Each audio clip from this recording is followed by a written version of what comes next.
Welcome to Exampur. हम एग्जामपुर क्रम से क्रांति। मैं अभिनंदन आप सभी का आपके अपने परिवार एग्जामपुर में अभिनंदन करता हूँ। आज हम यहाँ पर डिस्कस करने वाले हैं एक शानदार सेशन आप लोगों के साथ जो रहेगा आपके लिए बहुत ही स्पेशल और बहुत ही खास सुपर 30 का।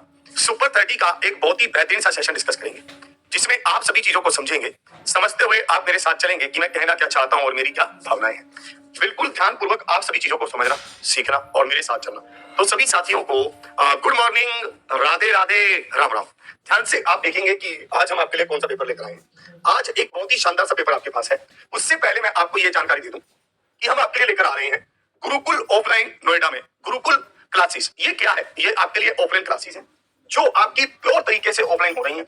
यहाँ पर आपके लिए दिल्ली पुलिस का बैच आज से स्टार्ट हो चुका है, यानी कि 16 जनवरी से, और यूपी कांस्टेबल का बैच 23 जनवरी से आएगा और यूपीएसआई का बैच 30 जनवरी से आएगा। ये एक मौका है आपके पास कि जो टीचर्स हैं उनके साथ फेस टू फेस पढ़ने का। नोएडा में ही हमारा ऑफिस है। ऑफिस के ऊपर वाले फ्लोर को ही हमने गुरुकुल का रूप दिया है, गुरुकुल के रूप में बना दिया है और वहां पर आपके प्रॉपर बैठने की और क्लासेस की बंदोबस्त है। आपके पास ये हेल्पलाइन नंबर भी है जो आपको स्क्रीन पर भी दिख रहा है। आप अगर उस हेल्पलाइन नंबर पर कॉल करते हैं तो आपको वहां से पर पूरी जानकारी मिल जाएगी कि किस तरह की हॉस्टल व्यवस्था है, किस तरह की चीजें हैं, कैसे आपके रहने का बंदोबस्त किया गया है। सारी चीजें आपको वहां से पूरी प्रॉपर जानकारी मिल जाएगी। अच्छी व्यवस्था की गई है, सारी चीजों को सेट किया गया है, मस्त तरीके से आपको उसको बनाया गया है। चलिए इस पर आते हैं। अभिनंदन 5.0 की आज से हम क्लासेस शुरू कर रहे हैं। आज से यानी कि अभी से सुबह 9 बजे से, सुबह 9 बजे से आज से हम क्लासेस को आरंभ कर रहे हैं। ठीक है, अभिनंदन 5.0 की आज से क्लासेस शुरू हो रही हैं। आज उसकी सबसे पहली क्लास आ चुकी। ठीक है, आज उसमें इसमें चलिए इसको देखते हैं। इसमें क्या है इसको आप ध्यान से समझते हैं। भानु अपने मासिक वेतन का 20% किराए पर, 10% स्टेशनरी पर और 14% यातायात पर और 18% बिजली पर और बचे हुए 1520 रुपए अन्य वस्तुओं पर व्यय करता है। भानु का मासिक वेतन कितना है? भानु का मासिक वेतन हमसे पूछा गया है ना। भानु का मासिक वेतन कितना है? भानु का मासिक वेतन हमसे पूछा गया है। ऐसे हॉस्टल की रहने खाने की व्यवस्था है। हाँ जी, रहने खाने की व्यवस्था है। उसके क्या हॉस्टल चार्जेस हैं, क्या सारी चीजें हैं, वो आप हेल्पलाइन नंबर पर कॉल करके संपर्क कर सकते हैं कि सर हमें इस बैच में ऐसे आना है, तो वो आपको पूरी जानकारी दे देंगे। ठीक है जी, इस पर आइए।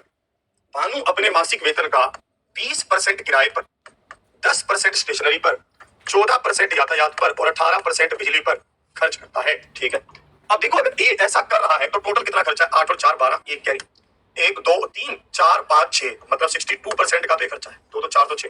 अब बात यहाँ पर ये आती है कि अगर ये 62% खर्च कर चुका है 100% में से, तो बचा कितना है? 8 और यहाँ पर 3, 38% बचा है। ये 38% किसके बराबर है? 1520 के बराबर। अगर 38% 1520 के बराबर है तो उसका मासिक वेतन यानी कि 100% किसके बराबर होगा? यानी कि 100% किसके बराबर होगा, हमसे ये पूछा है। तो हमने इसको काटा 19 दूनी और 19 साते, है ना, सॉरी 19 आठे, और आप इसको काटेंगे तो 40 पर गया, तो 4000। तो 4000 उसका मासिक वेतन है। ऑप्शन सी क्या है? बिल्कुल सही उत्तर है। ऑप्शन सी क्या है? परम सत्य है। ठीक है, ऑप्शन सी क्या है? बिल्कुल सही उत्तर है। ऑप्शन सी क्या है? परम सत्य आंसर है, बिल्कुल सही। अभिनंदन 5.0 में आज क्लास होगी अभी 9 बजे। इवेंट बना हुआ है। आप जैसे उसको खोलेंगे तो वहां पर आप जैसे मान लो अभिनंदन 5.0 पर क्लिक करते हैं तो वहां पर होगा लाइव अपकमिंग, ऐसा होगा। ठीक है, आप जब ऐप को खोलेंगे तो वहां होगा लाइव अपकमिंग, ऐसा होगा। तो आपको जब क्लास 9 बजे लाइव होगी तो वो इस सेक्शन में दिखाएगी। अभी वो दिखा रही होगी इस सेक्शन में, अपकमिंग में दिखा रही होगी। अभी वो आपको अपकमिंग में दिखा रही होगी। ठीक है, तो आप इस पर क्लिक करो, अपकमिंग पर। यहाँ पर इवेंट बन रखा है। ठीक है, इवेंट बना हुआ है यहाँ पर, इस पर आइए। इन्होंने कहा है कि बोर्ड मास लगेगा तो 42/7 गुना में 7 और 5 12/3, तो 7 छीके 42 और 3 चौके 12, तो 4 छीके 24। 24 मतलब ऑप्शन बी आ गया। ऑप्शन बी क्या है? बिल्कुल सही उत्तर है। ऑप्शन बी क्या है? परम सत्य है। ठीक है, कह रहा सर कन्नड़ में बोलिए, कन्नड़ में। ठीक है, चलिए हम प्रयास करते हैं। ठीक है, चलिए भाई कन्नड़ में हम कैसे बोले यार, हमें कन्नड़ आती नहीं है यार। ठीक है भाई, ठीक है, अब आप कन्नड़ में कैसे बोलेंगे, हमें उतना पता है यार। ठीक है, चलिए इसको देखते हैं।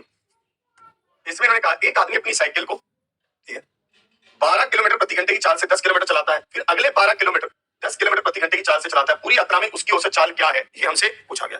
इसको देखेंगे। हाँ, इसको देखेंगे, इसमें क्या कह रहा है इसको समझेंगे। एक आदमी अपनी साइकिल को 12 किलोमीटर प्रति घंटे की चाल से 10 किलोमीटर चलाता है, ये इन्होंने कहा। ठीक है जी, तो चलाता है का मतलब क्या है कि दूरी कितनी तय करता है? 10 किलोमीटर दूरी तय करता है।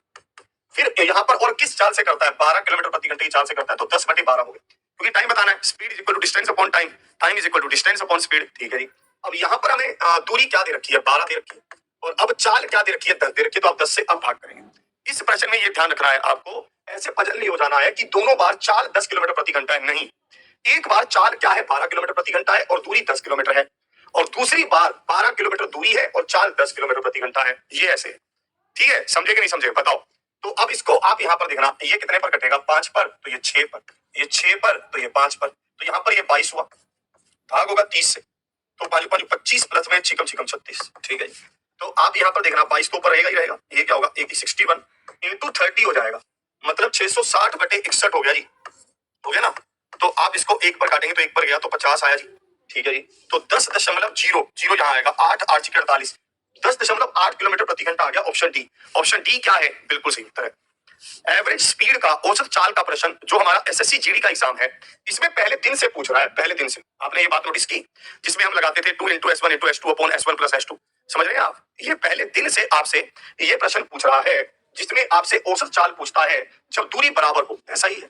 तो आप इसको यहाँ पर देखना, ये प्रश्न भी पूछे जाने की संभावना है, क्योंकि इसमें भी औसत चाल ही है और दूरी दो बात अलग अलग है, और आपको यहाँ पर चाल भी अलग अलग दे रखी है, तो इसलिए ऐसे प्रश्न पूछे जाने की भी संभावना है, इसमें कोई डाउट है नहीं। इस पर आते हैं, ये प्रश्न आपके सामने अलजेब्रा का है, इसको आप यहाँ पर ध्यान से देखेंगे, इसमें कैसे कह रहा है। तो आप यहाँ पर देखेंगे, ये हमारे पास है 8x² + 9x + 8 = 0 है, यही है। तो आप अब यहाँ पर क्या करोगे, आप अब यहाँ पर x से इसको भाग करोगे, आप x से जब इसको भाग करेंगे तो 8x + 9 + 8/x = 0 हो गया, ठीक है जी। अब आप यहाँ पर क्या करोगे, 8 को कॉमन ले लोगे तो x + 1/x होगा और बराबर -9 होगा, यही होगा।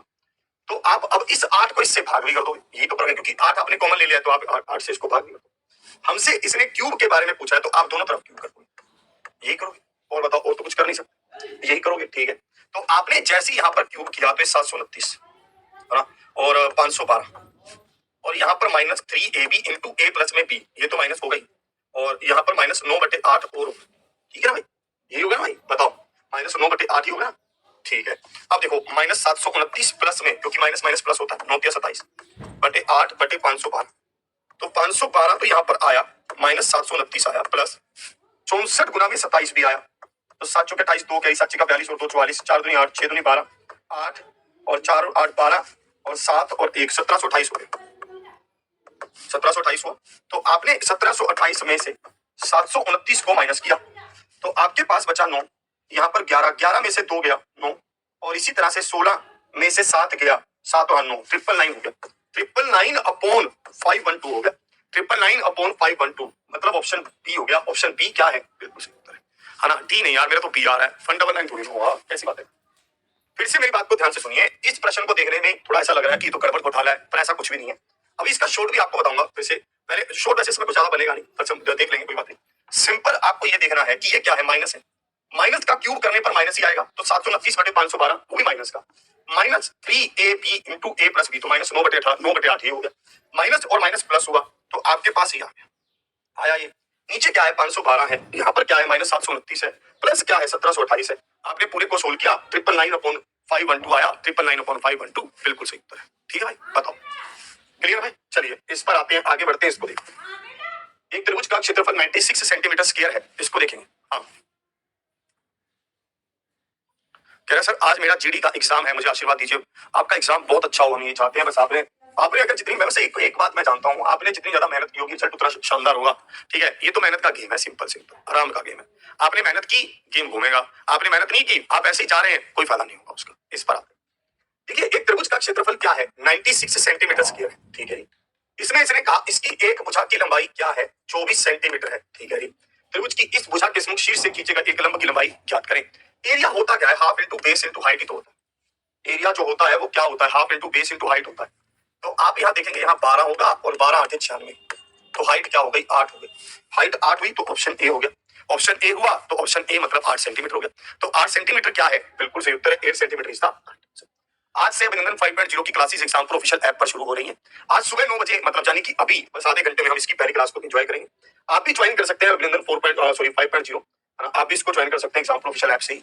और ये आपको मिल रहा है अभी ABHI55 कोड यूज करके 55% ऑफ 899 में।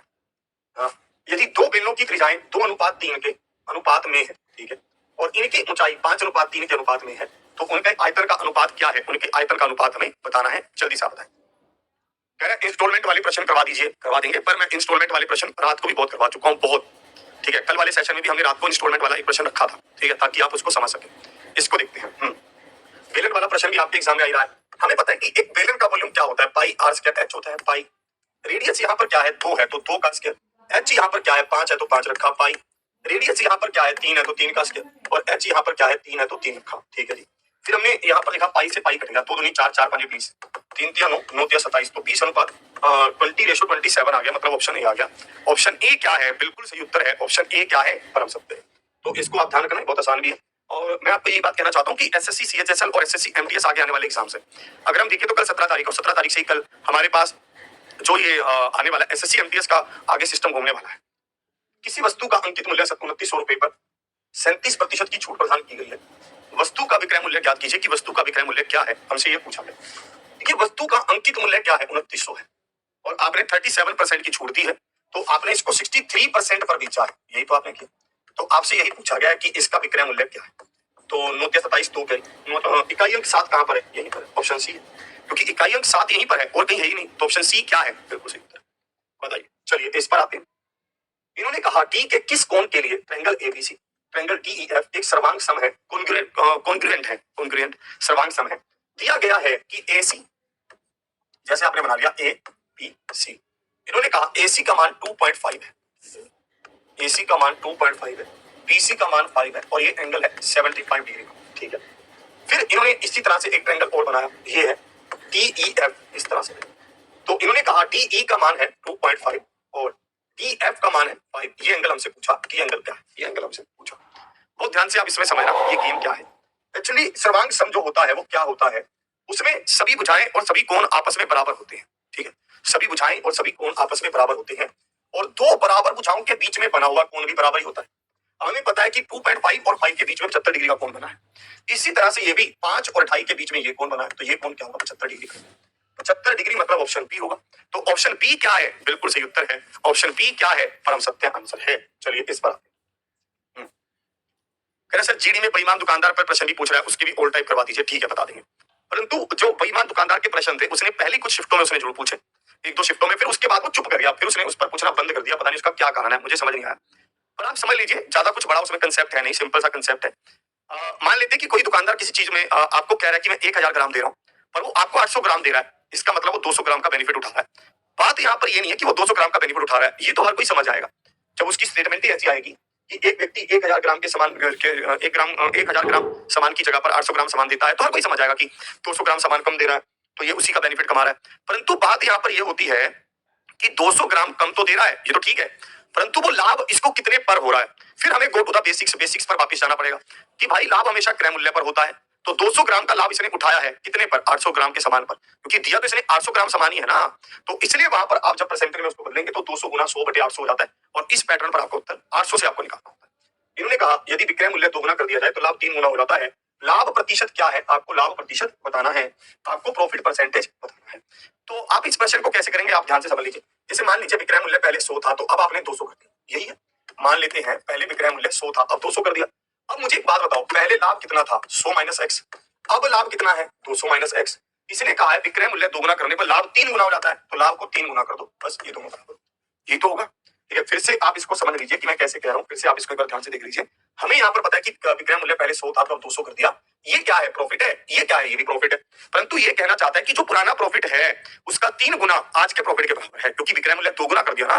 अब अगर आप किसी चीज को दुगने मूल्य पर बेचने लगोगे तो आपका प्रॉफिट भी तो बढ़ेगा ना, तो यही गेम है। तो आपने यहाँ पर देखा ये क्या है, 300 - 3x बराबर 200 - x। तो 300 में से 200 गया, 100 बराबर 3x - x, तो 2x। तो x का मान 50 आ गया, मतलब पहले जो क्रय मूल्य था वो 50 था, पहले जो क्रय मूल्य था वो क्या था, 50 था। x यहाँ क्या है, 50 है, मतलब क्रय मूल्य है। अब इसने हमसे पूछा है तो प्रॉफिट परसेंटेज क्या था, पहले सिंपल है, आप 50 रुपए के सामान को 100 में बेच रहे थे, तो आप क्या कर रहे थे, 50 रुपए का कितने पर, 50 पर, तो 100% का 100% का लाभ, मतलब ऑप्शन बी। ऑप्शन बी क्या है, बिल्कुल सही उत्तर है। ऑप्शन बी क्या है, परम सत्य है।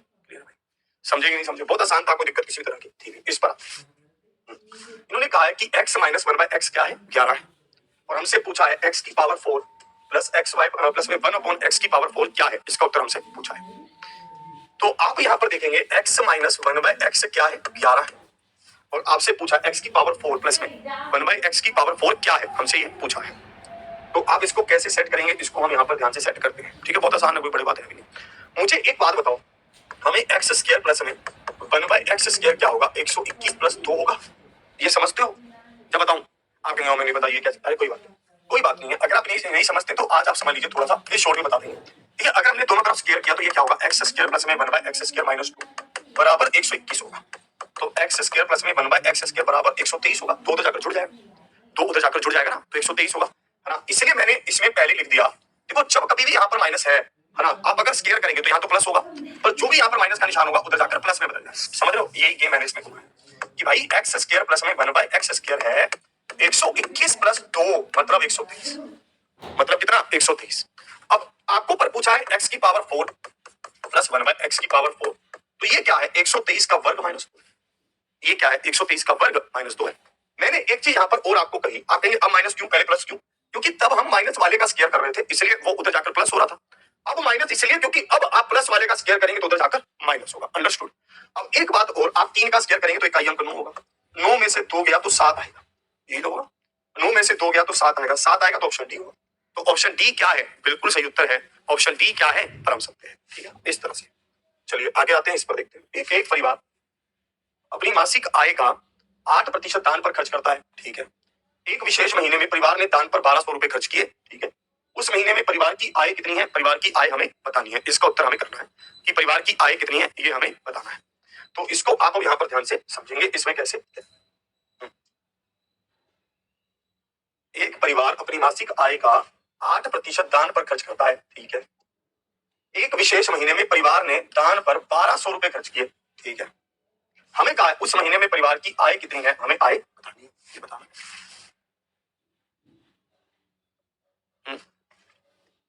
कोई कह रहा है 15,000, कोई 45,000, 45,000 तो ऑप्शन में भी नहीं है, पागल 45,000 क्यों उत्तर कर रहा है। हाँ बताओ, देखो यहाँ पर है एक विशेष महीने में परिवार ने दान पर 1200 रुपए खर्च किए।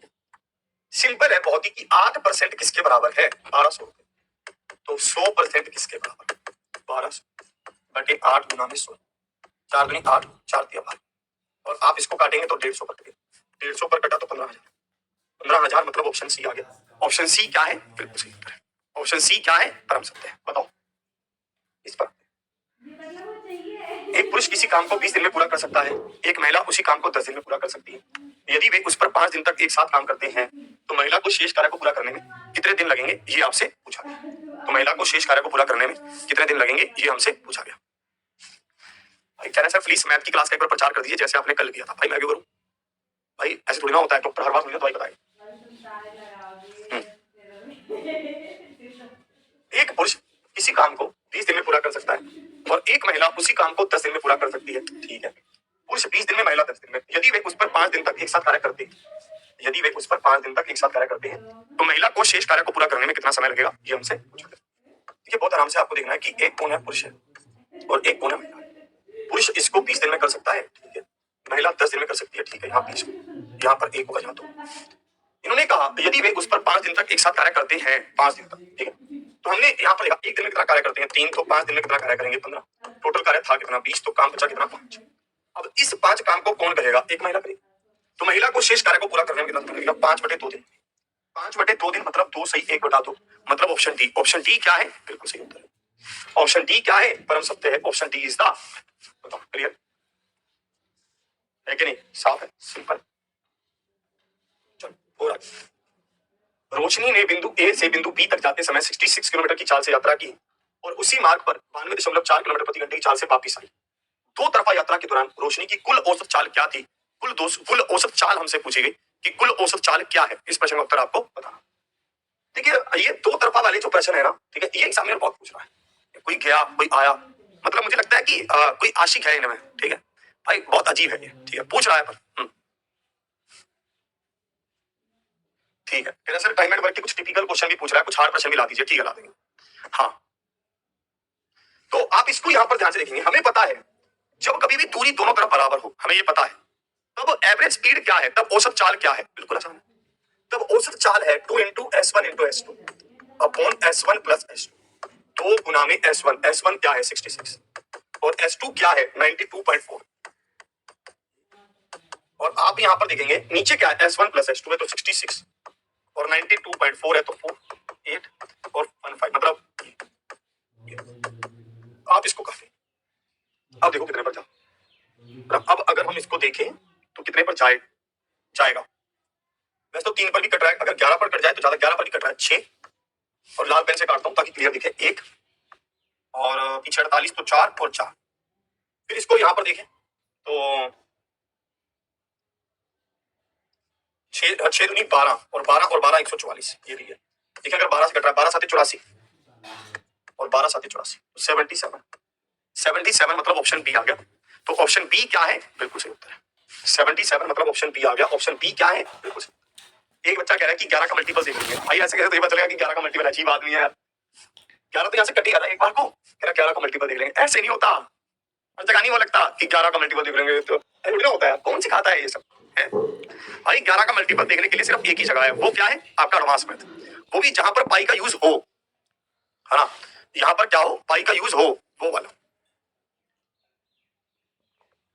जहां पर वो कहता है ना कि पाई आएगा, मतलब एडवांस मैथ में, जैसे एडवांस मैथ में हर जगह पाई आई जाता है, हर जगह 2 pi R H pi R square, वहां पर भी पाई वाला तरीका वहां फेल हो जाएगा जहां पर मान लो कि आयत की बात कर रहा हूं, है ना, क्यूब की बात कर रहा हूं, घन की बात कर रहा हूं, रेक्टेंगल की बात कर रहा हूं, स्क्वायर की बात कर रहा हूं, हाँ वो फेल हो जाएगा। इस पर आते हैं, देखिए मुझे एक बात आप यहाँ पर इन्होंने ये पूरा सिस्टम दे रखा है, यहाँ पर पूरा सिस्टम, तो यहाँ पर हम क्या करते हैं, 9 की पावर 2 को ऊपर से कॉमन ले लें, अंदर क्या बचे, 9 की पावर 1, 9 की पावर 2, 9 की पावर 3, 9 की पावर 4 और 9 की पावर 5, ये बचेगा कि नहीं, पहले मुझे ये बता, आपके मन में इसके प्रति तो कोई डाउट नहीं है ना, ठीक है। हाँ अब भाई ऐसा क्यों हो रहा है, समझ पा रहे हैं आप, नहीं समझ आ रहा तो समझ लीजिए। देखिए मान लो 9 की पावर 1 गुना में 9 की पावर 2 है तो ये 9 की पावर 3 होता है, मतलब जब आप गुना करते हैं तो पावर आपस में जुड़ती है, ठीक है। तो अब जब आप इसको गुना करेंगे तो जुड़ेगा ना, 9 की पावर 2 9 की पावर 1 में गुना होगा तो 3 हो जाएगा 9 की पावर, इसी तरह से 9 की पावर 2 है तो 2 और 2 4 हो जाएगा, 3 और 2 5 हो जाएगा, 4 2 6 हो जाएगा, 5 और 2 7 हो जाएगा, इस तरह से, ठीक है, इसमें कोई दिक्कत है नहीं। अब इसी तरह से यहाँ नीचे भी होता है, जैसे 9 की पावर 1 प्लस में, 9 की पावर 2 प्लस में, 9 की पावर 3, 9 की पावर 4, 9 की पावर 5, और ये ऐसे है और इसका हाफ है, इसका यहाँ पर क्या है, हाफ है, तो आप इसको यहाँ से काट दीजिए, ये कर दो, बच क्या गया, 9 की पावर 2 और ऊपर पावर आधी है तो 9 की पावर 3। आप कहेंगे तो अभी तो जोड़ रहे थे, अब क्या कर दिया ये, हमेशा ध्यान रखना जब कभी भी पावर के ऊपर पावर हो तो ये गुना हो, समझा कि नहीं समझा, पावर के ऊपर पावर है तो गुना होगा, और अगर दो सेम बेस वाले गुना हो रहे हैं तो पावर जुड़ेगा, समझा कि नहीं समझा। जैसे मान लो 9 की पावर 1 है गुना 9 की पावर 2 है तो 9 की पावर 3 ही होगा, तो ये 9 की पावर 3 नहीं होगा, ठीक है, इस तरह का ये इस तरह का गेम है, क्लियर है भाई। चलिए कह रहा सर आप तो क्वेश्चन को जहाज बना देते हैं, बनाएंगे भाई, ठीक है, हमने पूरा चीजों में एनालिसिस किया है, मैंने देखा है चीजें कैसे होती हैं, सारा मैंने समझाया कंसेप्ट क्या है, ठीक है। इसको देखेंगे, इसको देखेंगे, साइन 2 थीटा है, tan थीटा प्लस 4 थीटा है। सबसे अच्छा काम पता है क्या है कि मैं इसकी वैल्यू 45 पुट जी में खत्म कर, जैसे ही मैं इसकी वैल्यू 45 पुट करूंगा, ठीक है, साइन थीटा की मान लो सॉरी थीटा की वैल्यू 45 पुट करूंगा तो साइन 2 थीटा 90 डिग्री हो जाएगा। साइन 90 क्या है, 1 है, और ये क्या है, 1 है, ये भी क्या है, 1 है, तो 2 उत्तर, 2 मतलब ऑप्शन ए, हाँ ऐसे हो जाएगा, 2 मतलब ऑप्शन ए हो जाएगा, बताओ।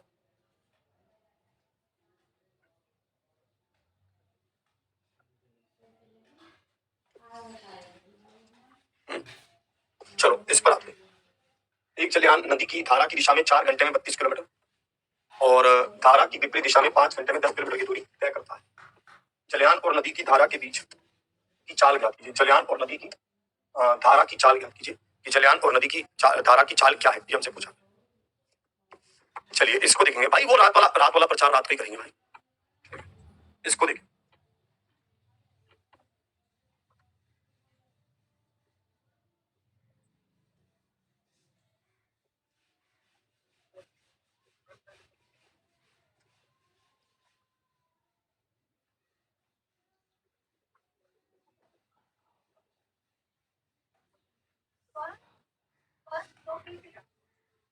चलिए बताएं, 5 और 3, इन्होंने कहा है एक जलयान नदी की धारा की दिशा में 4 घंटे में 32 किलोमीटर, 32 किलोमीटर की दूरी 4 घंटे में, और नदी की धारा की विपरीत दिशा में 10 किलोमीटर की दूरी 5 घंटे में तय करता है।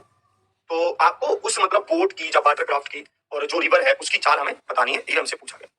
मुझे एक बात बताइए, यहाँ पर ये क्या होगा, b प्लस एक्स, यहाँ पर ये क्या होगा, b माइनस एक्स, कैसे, क्योंकि बोट और धारा एक ही दिशा में बहेंगी तो चाल जुड़ेगी, बोट और धारा अलग अलग दिशा में बहेंगी तो चाल घटेगी, तो हमने यहाँ देखा ये क्या है 8 और ये क्या है 2। तो आपने इन दोनों को जोड़ा तो ये कट गया, तो 2b बराबर आया 10 के। तो b का मान आ गया 5। अगर b का मान 5 पुट करेंगे तो s का मान आएगा 3। तो b का 5 s का 3, b का 5 s का 3, ऑप्शन बी। ऑप्शन बी क्या है? तो कह रहे हैं कि अल्फा प्लस बीटा वाले प्रश्न करवा दीजिए। अबे नहीं पूछ रहा है यार, पूछ रहा है वो तो नहीं मैंने सुने यार किसी से भी।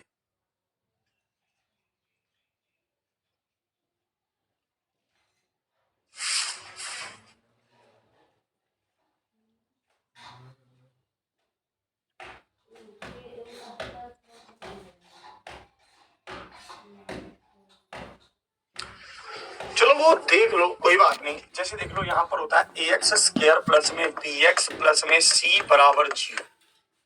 तो आपको कहेगा अल्फा प्लस बीटा क्या है? Minus D. Alpha into beta क्या है? सी।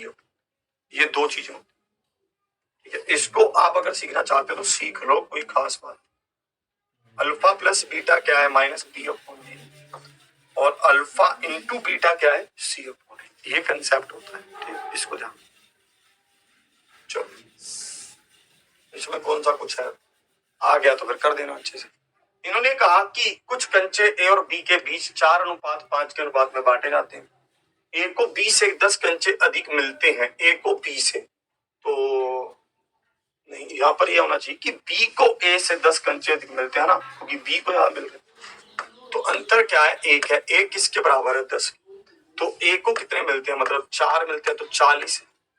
40 मतलब ऑप्शन सी है। तो ऑप्शन सी क्या है? बिल्कुल सही उत्तर है ना। ऑप्शन सी क्या है? बिल्कुल सही उत्तर है। ऑप्शन सी क्या है? परम सत्य है। इस पर है।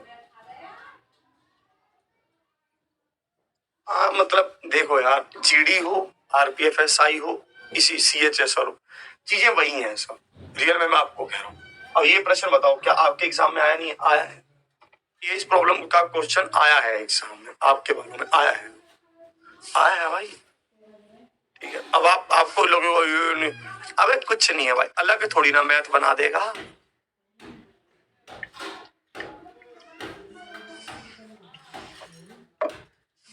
कह सर क्या एएलपी का वैकेंसी आएगा? बिल्कुल आएगा। दो मित्रों की आयु 7:9 है। 10 वर्ष बाद 19:23 है।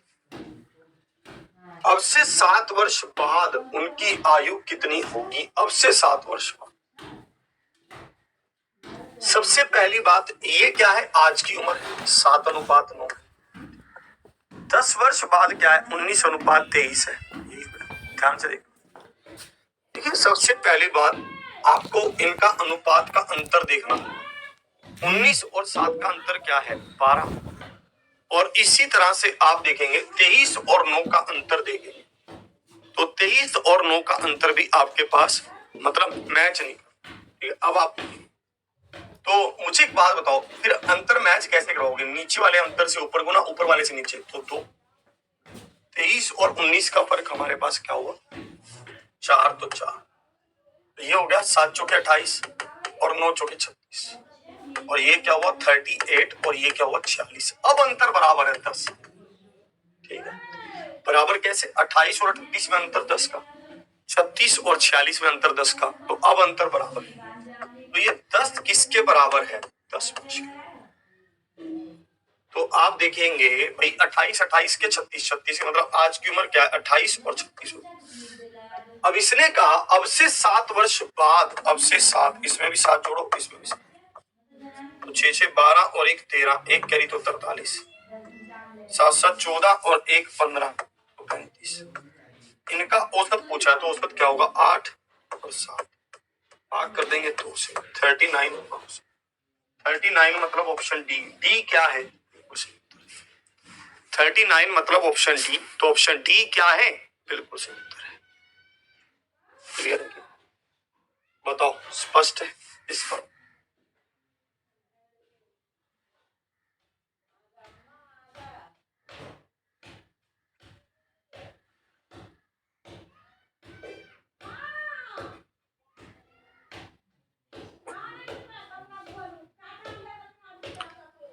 कह रहे सर जो IITI नहीं किया है क्या वो ALP का फॉर्म फिल कर सकता है?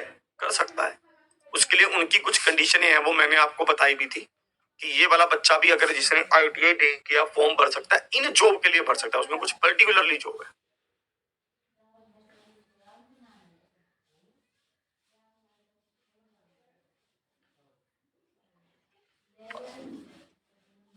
हाँ भाई, 12th अगर PCM से है तो टेक्निकल फिल कर सकता है, ये सही कह रहे हैं। अगर 12th PCM से है तो आप कर सकते हैं।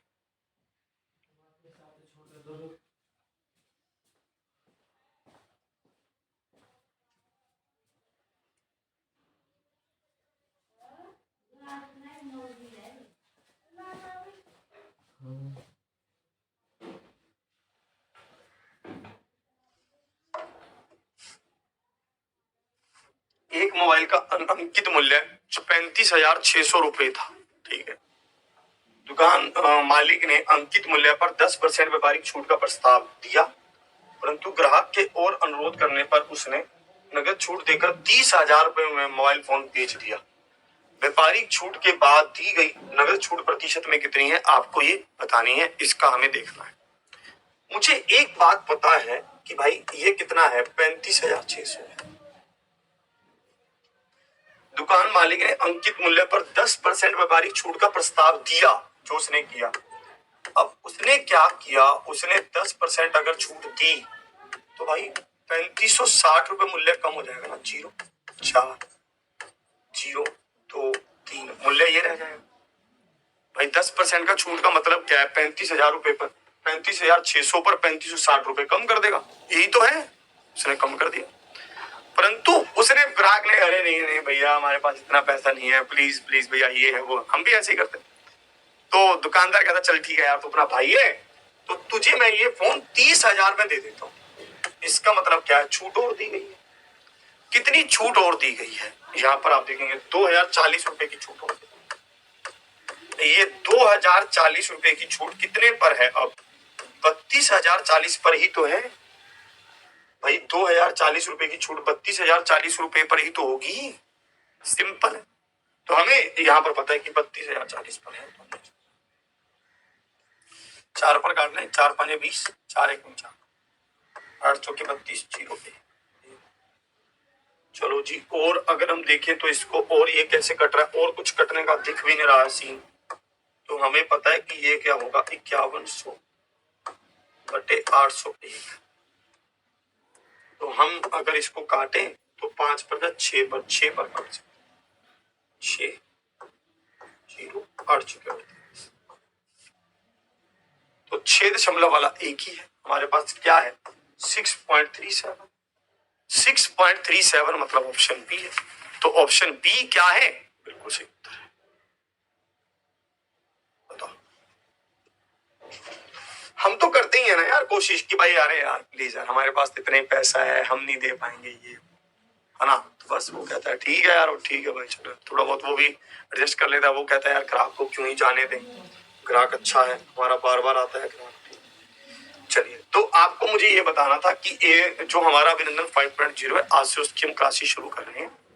आज अभी बस तुरंत ही 9 बजे, बस 9 बज ही गए हैं, 5 मिनट रह गए हैं। उसमें आपकी सबसे पहली क्लास आज होने जा रही है। समय पर आप वहां पर पहुंचिए, ठीक है। हाँ, कब स्टार्ट होंगे अभिनंदन 5.0 सर, आज शुरू हो रहा है, सुबह 9 बजे से इसकी क्लासेस है। आप आ जाइए, इसमें ऐप पर ही है, सब ऐप पर रखा है, ऐप पर है बंदोबस्त, सारा कुछ वहां पर तैयार हो गया है, मामला बिल्कुल सेट है। पहुंचिए आप जल्दी से, मस्त तरीके से आप सीखिए, ठीक है। और अच्छे से आप वहां पर लर्न करते हुए आगे बढ़िए। अपने साथियों को भी जोड़िए आप, ताकि उनको भी मजा आए, आप सब मिलकर एक अच्छा गेम घुमा पाए। लाइफ में आगे चलकर आपको ये बात बिल्कुल अच्छे समझ आ जाएगी कि गेम घुमाने के लिए अच्छे दोस्तों का भी साथ जरूरी है, ठीक है। तो आपको मजा भी आ जाएगा कि साथ साथ में अगर 2 दोस्त मिलकर जॉब करते हैं तो आनंद ही अलग है जॉब का, ठीक है। ये हमने महसूस किया है, ये हमने सीखा है, हमने समझा है। मैं आपको पहले ही बता, तो 2 जगह पर होगी आज। तो चलिए फिर रखें आज के सेशन को यहीं तक। तो आप हंसते रहें, मुस्कुराते रहें, जिंदाबाद रहें, आबाद रहें, खुश रहें, सबसे ज्यादा जरूरी है। अभिनंदन 4.0 वाले भी आ जाइए, सबका हमारा स्वागत है।